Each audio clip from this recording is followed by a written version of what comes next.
BNR gold and diamonds తరుగు తక్కువ బంగారం ఎక్కువ. ఇప్పుడు మన వైజాగ్ లో జూలై 24న గ్రాండ్ ఓపెనింగ్. కవర్ సాంగ్స్లో కానీ యూట్యూబ్లో వీటిలో ఎందుకు ఇప్పటి వరకు ట్రై చేయలేదా, రాలేదా, వెళ్ళాలనుకోవట్లేదా? ప్రజెంట్ వెళ్ళాలనుకోవట్లేదు. ఓకే. ఎందుకంటే ఒకసారి మనం ఒక ఫీల్డ్ని టచ్ చేసామంటే అందులో 100% ఇవ్వగలగాలి. ట్రూ. ఇప్పుడు కవర్ సాంగ్ చేసి నేను షార్ట్ ఫిలిం నో అనకూడదు, షార్ట్ ఫిలిం చేస్తే ఫిలిం నో అనకూడదు. అవును. సో అందుకని ఒక ఫీల్డ్లోకి వెళ్ళామంటే కంప్లీట్ నేను అన్నీ చేయగలను అనుకుంటే నా ఫీల్డ్లోకి ఎంటర్ అవ్వాలని నేను అనుకుంటాను. ఓకే. అంటే ఫిల్మ్స్ మీద, యాక్టింగ్ మీద మీకు మంచి ఒపీనియన్ లేదా? ఒపీనియన్ అంటే ఉందండి, బట్ ఇంట్లో కూడా కొంచెం గోదావరి అంటే ఉంటుంది కదా మాత్రం ఆ భయం. ఇప్పటికీ రీల్స్ అంటేనే అందరూ రకరకాలుగా మాట్లాడుతున్నారు. ఇంకా తర్వాత ఇలా ఫిలిమ్స్ అంటే ఇంకెంత ఎలా ఉంటారని. బట్ సూన్ అమ్మ ఒప్పుకుంటే, డాడీ ఒప్పుకుంటే ఇక్కడ బతిలాడండి, ఒప్పేసుకుంటే. దయచేసి ఒప్పుకుండా అమ్మ, ఏమైనా సినిమాలో కామెడీ రోల్స్కి వెళ్తాను వాళ్ళు ఒప్పుకుంటే డెఫినెట్ కామెడీ రోల్స్కి వెళ్తారు. జబర్దస్త్ వీటిలో ఎందుకు ట్రై చేయట్లేదు? అడిగారండి, అడిగారా? ఓకే, అడిగారు. అండ్ రీసెంట్ ఈ షో ఒకటి వస్తుంది కదా జెమినీ టీవీలో, మాస్ జాతర, అవి కూడా అడిగారు. బట్ ఇంట్లో పర్మిషన్ లేని మనం బార్డర్ దాటలేం కదా. ఓకే, బార్డర్ అది మ్యాండేటరీ. సో ఒప్పుకోండి ఆంటీ, మీ అమ్మాయికి చాలా మంచి ఫ్యూచర్ ఉంది. నేను సీరియస్గా చెప్తున్నానండి, మీరు నవ్వించకండి నన్ను. అయ్యో మంచి ఫ్యూచర్ అంటే మా అమ్మ నవ్వుతుంది అక్కడ నుంచి. ఓకే, నువ్వు కన్విన్సింగ్ చేపిస్తున్నావా, సరే సరే ఇంటికి రా మాట్లాడదాం మనం అంటారు. You come to my room, come to my room. So మనమే సగం మీమ్స్ ఇస్తున్నాం ఇక్కడ నుంచి. నిజమే అండి, నాతో మాట్లాడితే సగం మీమ్సే వస్తాయి. మా తమ్ముడు నేను మీమ్స్లోనే మాట్లాడుకుంటాం. అవునా? మ్యాక్సిమం అట్లా. సో ఈ 2 క్వశ్చన్స్ నేను మ్యాండేటరీ అందరిని అడుగుతాను, మిమ్మల్ని కూడా అడుగుతాను. ది మోస్ట్ హ్యాపీయెస్ట్ మూమెంట్ ఏంటి మీ లైఫ్లో? గణేశ్వరి గారు ఈసారి కరెక్ట్ పలికాను. Thank you. మోస్ట్ హ్యాపీయెస్ట్ అంటే నేను ఇన్స్టాలో ఒక ఫస్ట్ ప్రమోషన్కి 2000 తీసుకున్నా. ఓకే, అది నా మోస్ట్ హ్యాపీయెస్ట్. అమ్మ నాకు అంటే కూడా డబ్బులు వస్తున్నాయి అని చెప్పి. 2000 కూడా మా మమ్మీకి 500, డాడీకి 500 అట్లా ఇచ్చా. అంటే ఓకే, నాకంటూ ఏదో ఒకటి వచ్చింది, ఒక 500 ఎంతో కొంత అని. అదే నా మోస్ట్ హ్యాపీయెస్ట్. ఏం చేశారు మరి మీకు వచ్చిన 500తో? గుర్తు కూడా లేదు కదా? గుర్తు కూడా లేదండి, గుర్తు కూడా లేదు. ఇప్పుడు ప్రమోషన్స్ చేస్తున్నారా? ఇప్పుడు అంటే బేసిక్గా ఇన్స్టాలో ఎలా అంటే, నేను క్రియేటరు, వాళ్ళది జాబు, వాళ్ళు నెల మొత్తం సంపాదించేది నేను. చూసారా రీలే? సో మీరు అంటే టాప్ క్రియేటర్ కాబట్టి ఎంత, ఒక 4-5 లక్షలు చాలా అండి. చెప్పండి ఇంకా మీరు చెప్పండి. ఒక నెలకి 4-5 లక్షలు అయితే 5 ఇన్స్టాగ్రామ్ అకౌంట్లు పెట్టేదాన్ని అండి నేను. నిజంగా చెప్తున్నాను. నేను ఎందుకు ఎంఎస్సీ కూడా చేయను, ఇవన్నీ అవసరం లేదు, ఇంకా సరిపోతుంది. బట్ ప్రెసెంట్ అయితే ఇన్స్టా ప్రమోషన్స్ మీద వచ్చిన అమౌంట్ మనకి దాచుకోవడానికి అయితే అంతేం ఉండదు. ఓకే, స్పెండింగ్ సరిపోతుంది. ట్రావెలింగ్ అను, ఇంట్లో ఇవ్వడం అలా సరిపోతుంది. అవి విక్స్ అవి ఇవి కొనాలి కదా మళ్ళీ, వాటికి అయిపోతుంది నాకు. బట్ ఒకటి, కంటెంట్ క్రియేషన్ అనేది ఎవరైనా స్టార్ట్ చేయాలంటే అవునా, కన్సిస్టెన్సీ ఉండాలి. ఓకే, అంటే ఈ రోజు చేసినప్పుడు నీకు 10 మంది ఫాలోవర్లు ఉన్నారు, సంవత్సరం తర్వాత కూడా ఆ 10 మందే ఉండొచ్చు. బట్ ఆ కన్సిస్టెన్సీ మెయింటైన్ చేయాలి. విసుగొచ్చేస్తుంది కదా, 10 మంది ఉన్నారు, మనం ఎంత చేసినా. చాలా విసుగు, చాలా. ఏం లాభం ఉంది అసలు, ఎంత చేసినా మంచి వ్యూస్ రాలేదు, ఎంత చేసినా ఇది అవ్వట్లేదు అనే ఫీలింగ్ వస్తుంది చాలా. అలాంటప్పుడు ఆగడం అనేది ఉండదు, ఆ ఓపిక వెళ్ళిపోద్ది. నేను చేయను పో. ఇంకొక ఫేజ్ ఉంటుంది, మీరు మాక్సిమం ఒక 200K 300K వెళ్ళిపోయాక ఇంకా మీకు చిరాకు వచ్చేస్తుంది. ఏముందిలే, నార్మల్ అయిపోయింది, అప్పుడు కూడా వదిలేయచ్చు. అయినా దేనికైనా కన్సిస్టెన్సీ అలా ఎండ్ వరకు మెయింటైన్ చేయాలి. అది చాలా కష్టం, హార్డ్ వర్క్ కాదు, కన్సిస్టెన్సీ. హై చూస్తుంటారు, లో చూస్తుంటారు కదా, ఎలా అనిపిస్తుంది అంటే ఇన్స్టాగ్రామ్ కానీ యూట్యూబ్ కానీ ఎప్పుడు ట్రెండింగ్లో ఉండడానికి కావదు. ఒక్కసారి ఘోరంగా ఎత్తుకెళ్ళి అక్కడ పెట్టేస్తుంది, మొత్తం ఇన్స్టానే మీ వైపు చూస్తున్నట్టు ఉంటుంది. ఇంకోసారి అసలు ఏం కనిపించట్లేదు అన్నట్టు ఉంటుంది. అలాంటి టైం కూడా చూస్తుంటారు కదా, ఎలా అండి? లైక్ నా ఫస్ట్ అకౌంట్ పోయినప్పుడు నేను చాలామంది కంటెంట్ క్రియేటర్స్ని అడిగాను, సెకండ్ అకౌంట్ క్రియేట్ చేసుకుంటున్నాను, కొంచెం ఈ పేజ్ స్టోరీ పెట్టండి అది ఇది అని చెప్పి చాలామందిని అడిగాను. కొంతమంది పెడతానండి అని రెస్పాన్స్ కూడా ఉండేవాళ్ళు కాదు. అందులో కొంతమంది ఫేమస్ వాళ్ళు కూడా ఉన్నారు, నేమ్స్ మెన్షన్ చేయకూడదు. బట్ లిటరల్లీ వాళ్ళ మీద నాకున్న ఇంప్రెషన్ అంతా పోయింది. ఏంట్రా అంటే వాళ్ళు ఒక మంచి పొజిషన్లో ఉన్నోళ్ళండి. ఇప్పుడు వాళ్ళు ఒక స్టోరీ పెట్టడానికి ఇదవ్వరా అని. బట్ తర్వాత నేనే స్టోరీ పెట్టుకున్నాను. ఒక అమ్మాయి అయితే మా కాకినాడ నుంచే. ఓకే. సో ఆమెను జస్ట్ ఇట్లా స్టోరీ పెడతా అని అడిగితే, స్టోరీ ఏంటి డైరెక్ట్ అకౌంట్ కొలాబిస్తాను నేను రీల్ అన్నారు. సో లిటరలీ ఆమె చాలా హెల్ప్ చేశారు ఆ కంటెంట్. అలాంటి వాళ్ళు గుర్తుంటారండి. బట్ ఏమనిపించింది 300K వచ్చిన అకౌంట్ పోయింది పూర్తిగా, ఎలా అనిపించింది అసలు? చాలా బాధపడ్డానండి. అంటే నా ఫస్ట్ జర్నీ కదా అది, అంత బాధపడ్డా. బట్ సెకండ్ అకౌంట్ పెట్టినప్పుడు చాలా మంది కాంటెంట్ క్రియేటర్స్ నేను అడగకుండానే స్టోరీ పెట్టారు. అంటే ఒకళ్ళు స్టోరీ చూసి ఇంకొకళ్ళు పెట్టడం నాకు నిజంగా చాలా హ్యాపీ అనిపించింది. వాళ్ళు ఎవరో కూడా నాకు తెలియదు, తెలియని వాళ్ళ నుంచి సపోర్ట్ వచ్చిందంటే అంతకన్నా ఏం కావాలండి. అవును. సో అలానే ది మోస్ట్ సాడెస్ట్ మూమెంట్ ఏంటి? మోస్ట్ సాడెస్టా, జనరల్గా నేను కొంచెం సాఫ్ట్ హార్టెడ్ పర్సన్ అండి. ఓకే. సో ఏమైనా ఒక ఇన్సిడెంట్ జరిగిందంటే దాని గురించి ఇంకా ఎక్కువ చాలా ఓవర్ థింక్ చేసేసి అది ఎవరికి తెలియదు. ఇంత హ్యాపీగా ఉంటావేంటక్క, హ్యాపీ పర్సన్ కదా కనిపిస్తాను. చిన్న విషయం జరిగిందంటే ఇంకా దాని గురించి ఆలోచించేసి నన్ను నేను డిప్రెస్ చేసేసుకొని ఇంత చేస్తాను. బట్ అలాంటి టైంలో ఒక్కొక్క మెసేజ్ వస్తుంది, అక్క మేము మీ రీల్స్ కోసం వెయిట్ చేస్తున్నాం అంటే వెంటనే ఇలా కళ్ళు తుడుచుకొని ఓకే స్క్రిప్ట్ రైటింగ్ స్టార్ట్ చేసి, అంటే లోపల ఆ పెయిన్ అలాగే ఉండిపోతుంది, స్టిల్ మనం వీడియో చేసేస్తాం. పెయిన్ దాచుకుని కూడా నవ్వించడం అది చాలా కష్టం. అది నాకు చాలా సాడెస్ట్ మూమెంట్, చాలా భయంకరం కూడా అది. ఏడుస్తారా మీరు బేసిక్గా?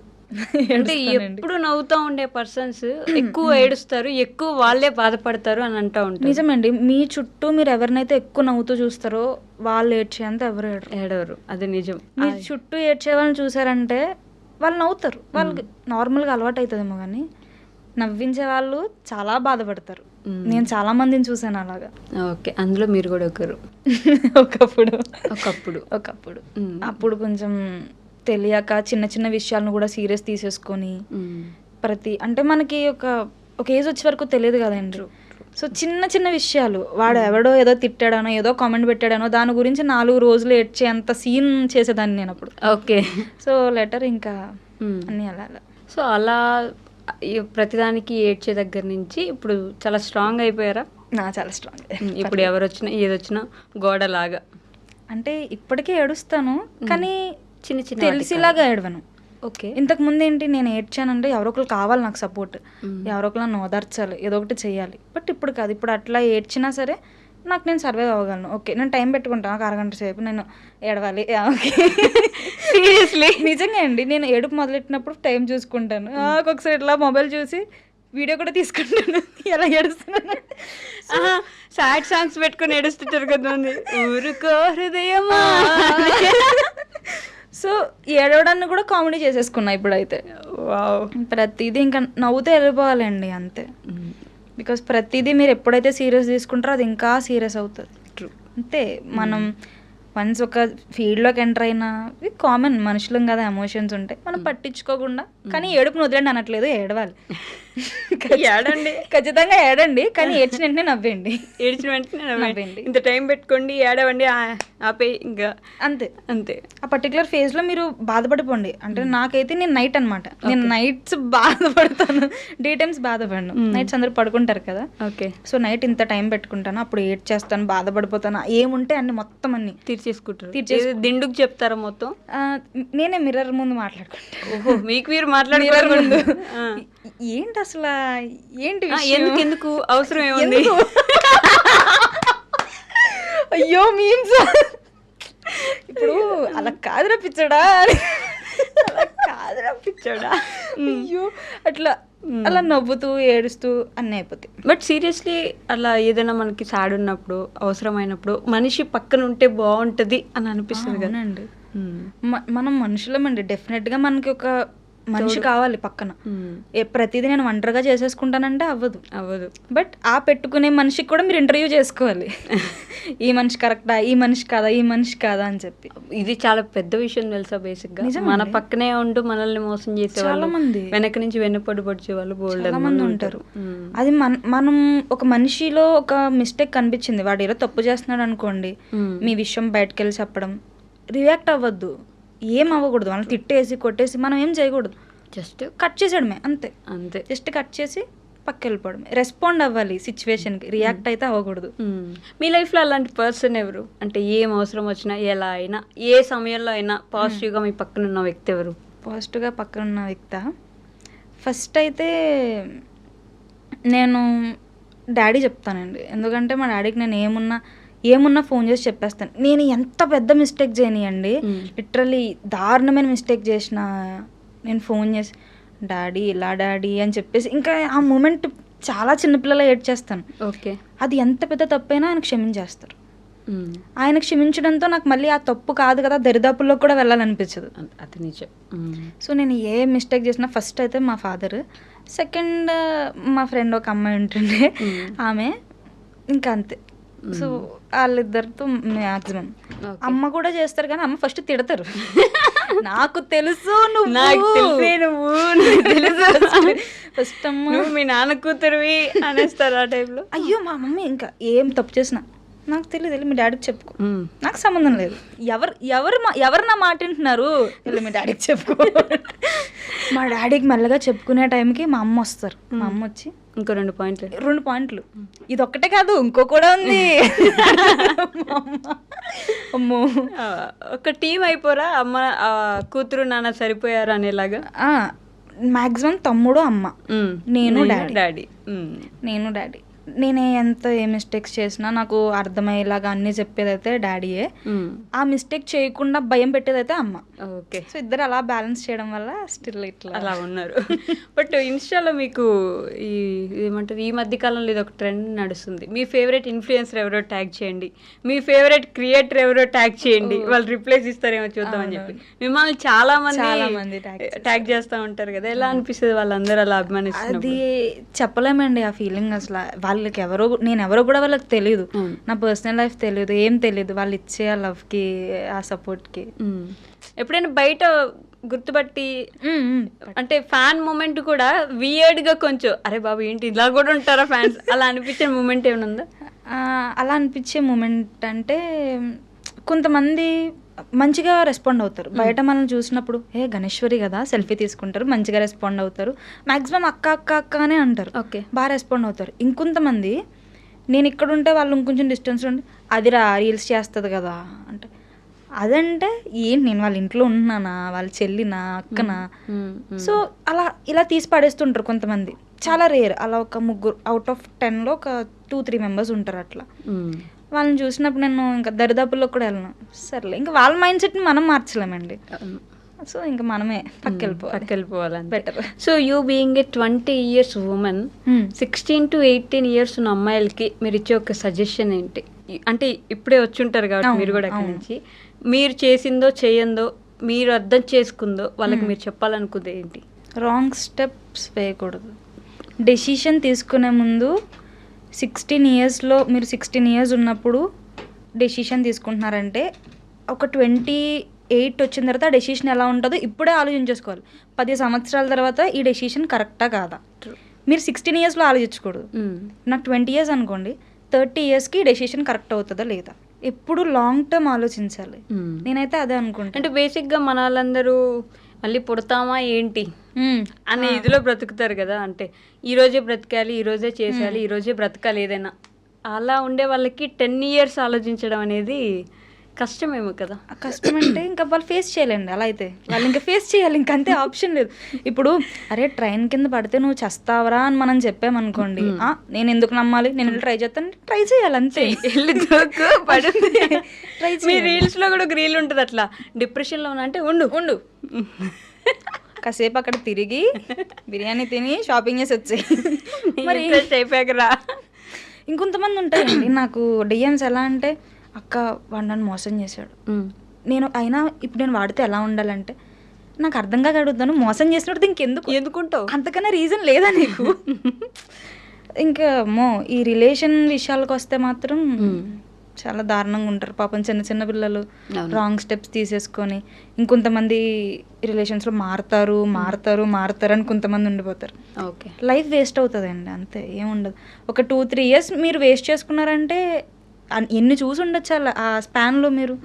సో డెసిషన్ తీసుకునే ముందు ఆలోచించి ఒక 10 years తర్వాతకి వెళ్ళి ఆలోచించాలి. 10 సంవత్సరాల తర్వాత నా లైఫ్ ఎలా ఉండబోతుంది ఈ పర్టికులర్ పర్సన్తో. సో అలా ఆలోచిస్తే మ్యాక్సిమం ఏ రాంగ్ డెసిషన్ తీసుకోరు. ఓకే. సో మీ ఫేవరెట్ క్రియేటర్ ఎవరు? I want to know this. నా ఫేవరెట్ క్రియేటర్ హిందీలో రేణు దేబ్నాథ్ అని చెప్పి తెలుసు మొత్తం అసలు అసలు యా, యా, యా. ఆమె డెడికేషన్ ఉంటదండి.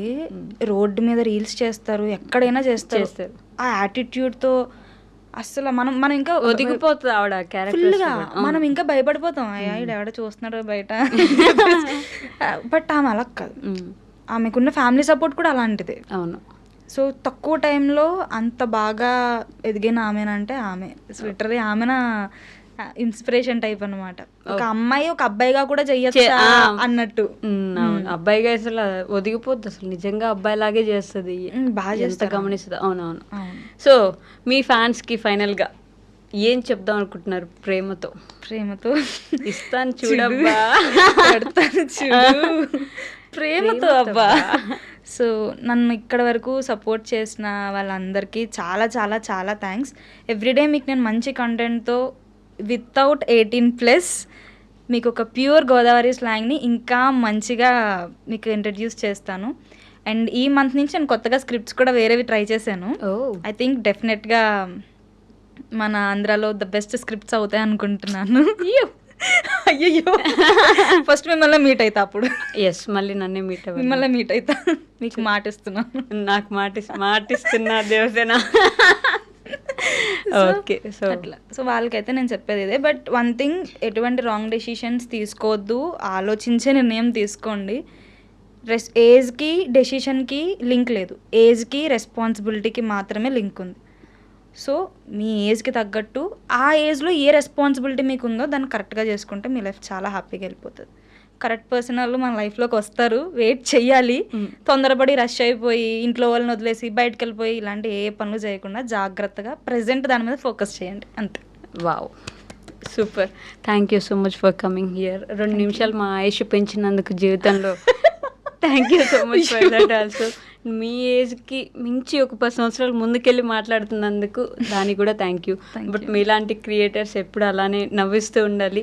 ఇంకా నిజంగా కోరుకుంటున్నా ఆంటీ అంకుల్ మీరు పంపించండి. అంటే ఈ మధ్య సినిమా ఇండస్ట్రీ కూడా బాగుంటుంది, మీరు అనుకున్నంత బ్యాడ్గా అయితే లేదు. సో మంచి అవకాశం వచ్చినప్పుడు పంపించండి. ఆమె టాలెంట్ ఎందుకు అక్కడి వరకు ఆగిపోవడం, అందరు చూడాలి కదా. థ్యాంక్ యూ సో మచ్ అండి, గణేశ్వరి గారు. థ్యాంక్ యూ అండి, thank you. Okay. And for more videos, please subscribe to iDream channel. Subscribe to iDream Media. Please subscribe to iDream. Please subscribe to iDream. Please subscribe iDream. And please subscribe to iDream. For more videos, subscribe to iDream. please like, share and subscribe to the channel. Congratulations, iDream. Subscribe to iDream. Subscribe to iDream. So subscribe to iDream Media. iDream ki iDream team andarki huge congratulations. Please subscribe iDream Media. Please subscribe to iDream. Subscribe iDream. Please subscribe to iDream. iDream అంటే నా కళల ఛానల్ను subscribe చేసుకున్న నోరు తిరుగుతలేదు, మీరైతే గంట గుర్తు కొట్టండి. For more such videos, please subscribe to iDream.